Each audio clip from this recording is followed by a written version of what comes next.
Boa noite, pessoal. Aqui é a professora Thaís Najara, tá? Hoje a gente vai começar a corrigir o primeiro exercício que eu passei para vocês, que trata sobre os componentes inorgânicos da célula. No caso, nós vamos falar da água e dos sais minerais, tá? Então vamos lá, vamos começar aí a corrigir os exercícios, tá? Peguem aí o exercício de vocês. Pessoal, a questão 1 desse exercício fala o seguinte: a água é um dos componentes mais importantes presentes nos seres vivos. E essa importância está ligada a características físico-químicas da sua molécula e também a algumas de suas propriedades. Marque a alternativa que traz, respectivamente, na ordem, a propriedade da água que possibilita que a pata de um inseto não rompa camadas de água. Permite que fluidos subam e desçam em tubos extremamente finos e que a água se misture a muitas substâncias. Essa questão quer que você relacione as propriedades da água que permitem que esses fatos ocorram, né? No caso, a pata de um inseto não rompa a camada de água, que os fluidos subam e desçam em tubos extremamente finos e que a água se misture a muitas substâncias. Então vamos lá, vamos começar aí com o pessoal do primeiro A para responder essa questão, tá? Como é o nome da propriedade da água que permite que esse primeiro fato aqui aconteça, hein? Quem é que lembra aí? Tô vendo que a Raquel e a Francisca Flaviana querem responder. O que é, meninas? Muito bem, ouvi daqui a resposta de vocês. Tensão superficial, tá? A tensão superficial é a propriedade da água que permite que esse fato aqui ocorra, tá? Vamos relembrar aí o que significa essa propriedade. Vamos ver aqui.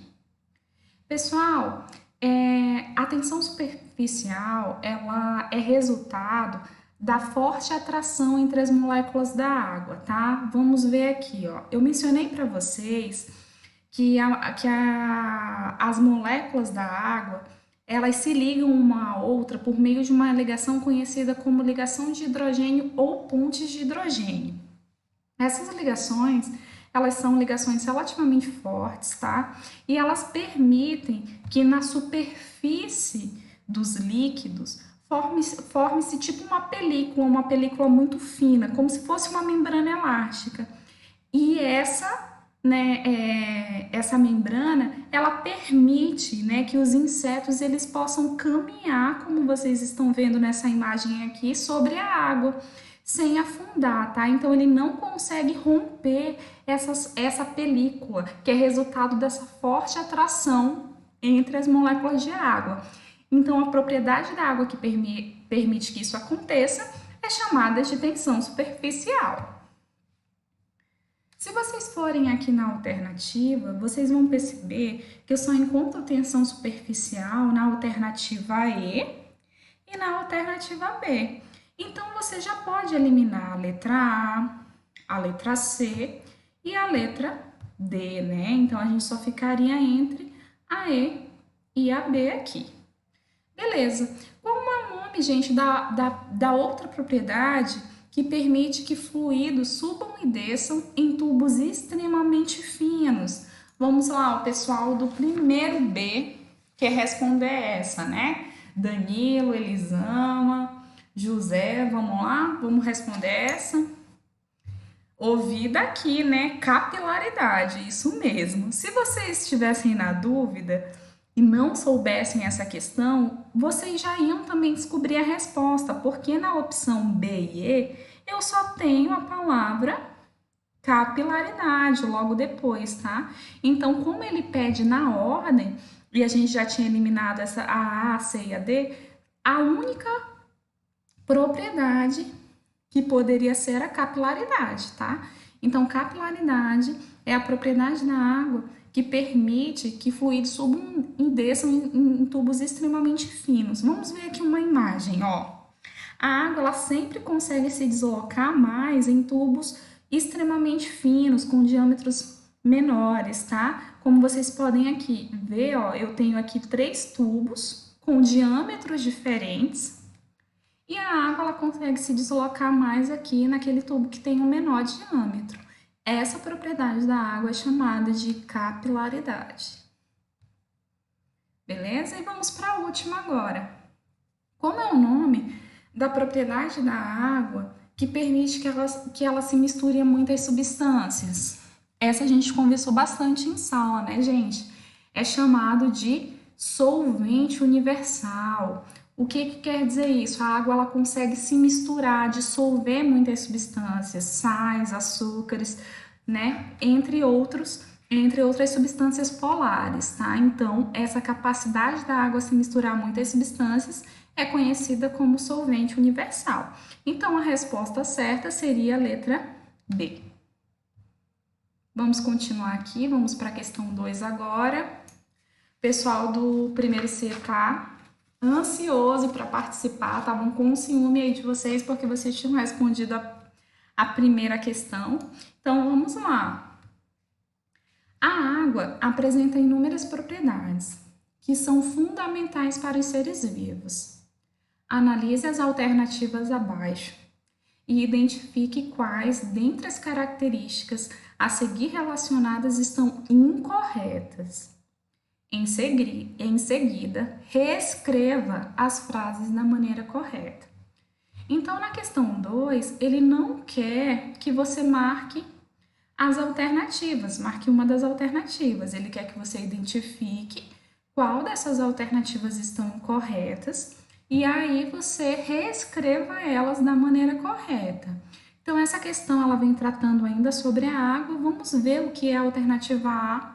Fala aí sobre a água. Possui alto calor específico, ou seja, muda de temperatura com facilidade, sendo importante para a regulação da temperatura corporal. Pessoal, isso é verdade? Vamos lá, Isabel Cristina. Isso é verdade? É verdade que a água ela regula aí a temperatura do corpo?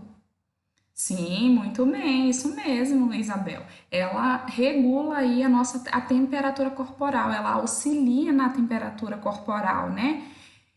Ela possui alto calor específico? Sim, né?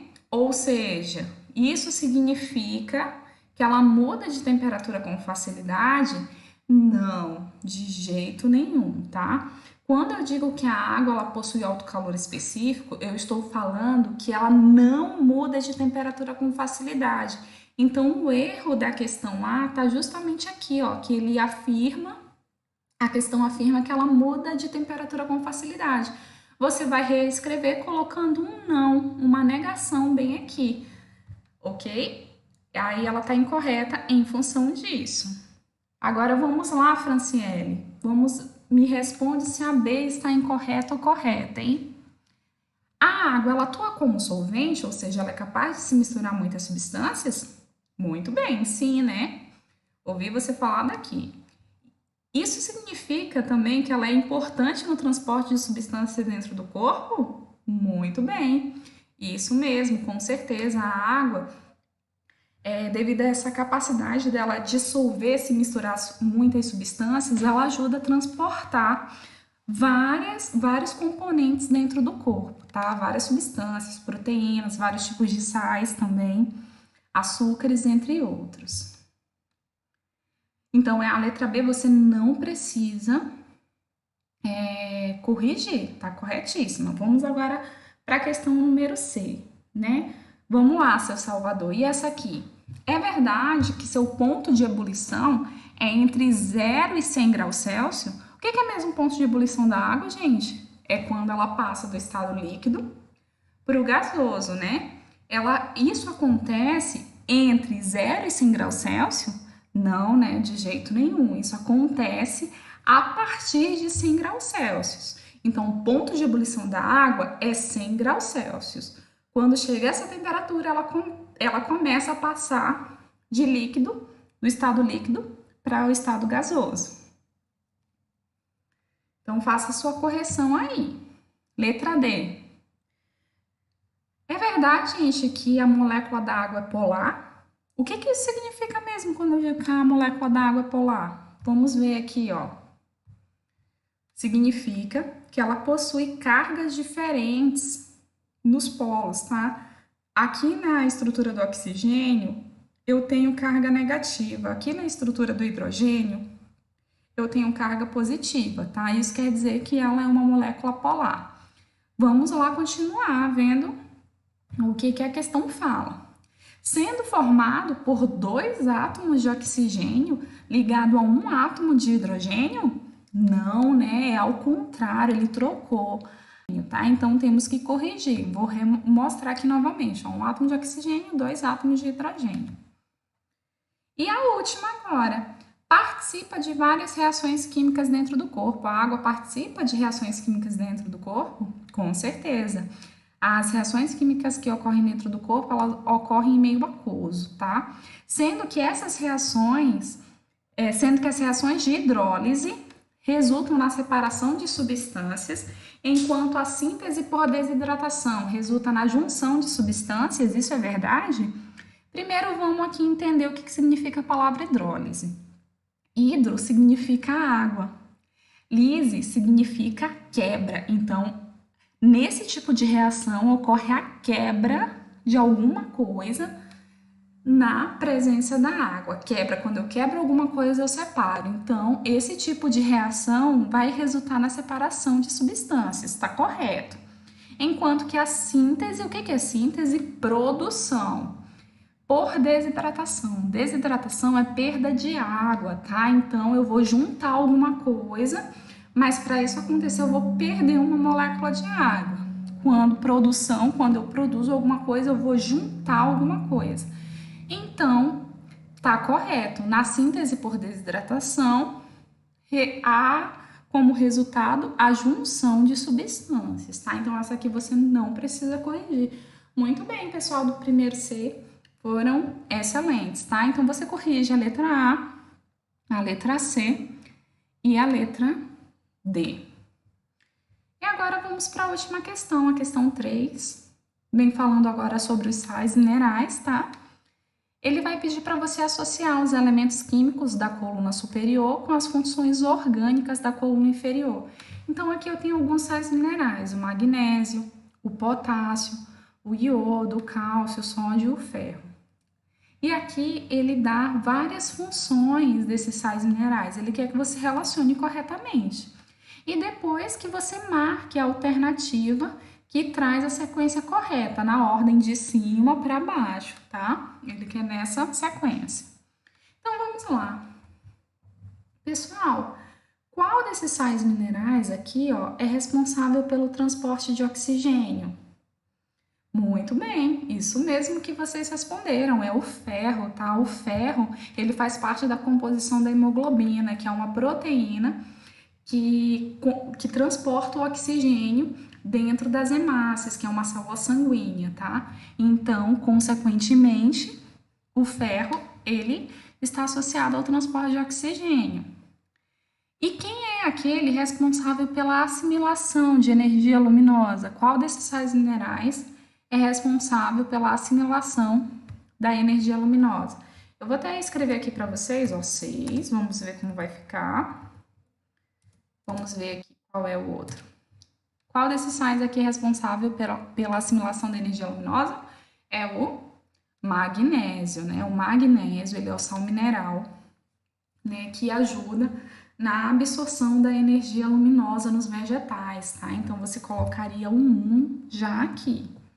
Pessoal, se vocês ficarem atentos, forem aqui nas alternativas, e vocês forem ver qual dessas opções aqui vem trazendo 6 em 1 nessa sequência, você vai perceber que só a letra A e a letra E. Então, você vai eliminar a B, a C e a D, tá? Ótimo. Vamos continuar então. Qual desses sais minerais aqui está envolvido na transmissão do impulso nervoso? Vamos supor que você estivesse na dúvida. E se você fosse aqui nas alternativas, você já ia descobrir que é o potássio, ó, porque se você já eliminou a alternativa B, C e D, você só tem o 2 e 2 aqui, ó. O próximo número seria o 2, então só pode ser o potássio, tá? Se você não soubesse, você já ia colocar aqui o potássio. Ele atua aí na transmissão de impulso nervoso. E qual é aquele sal mineral que ajuda na formação dos ossos, na formação do tecido ósseo? É o cálcio, né? A gente falou bastante disso em sala de aula. O cálcio, ele é um sal mineral essencial, tá? Na formação aí dos ossos e dos dentes, tá? Ele é fundamental para isso. Então, você marcaria a questão 4 aqui. E já aqui, você já acharia a resposta, ó. A única questão que traz nessa sequência 6, 1, 2 e 4 é a letra A, porque a E traria aqui, ó, na formação do tecido ósseo, ele indica que seria o número 5, o sódio, então estaria incorreto, tá? E aí, qual é o sal mineral envolvido no equilíbrio de água no corpo? Seria o número 5, que seria o sódio, tá? E aí você conseguiu finalizar a questão. Letra A, ok? Pessoal, por hoje é só, tá? Essa foi a nossa correção do exercício. Uma boa noite para vocês.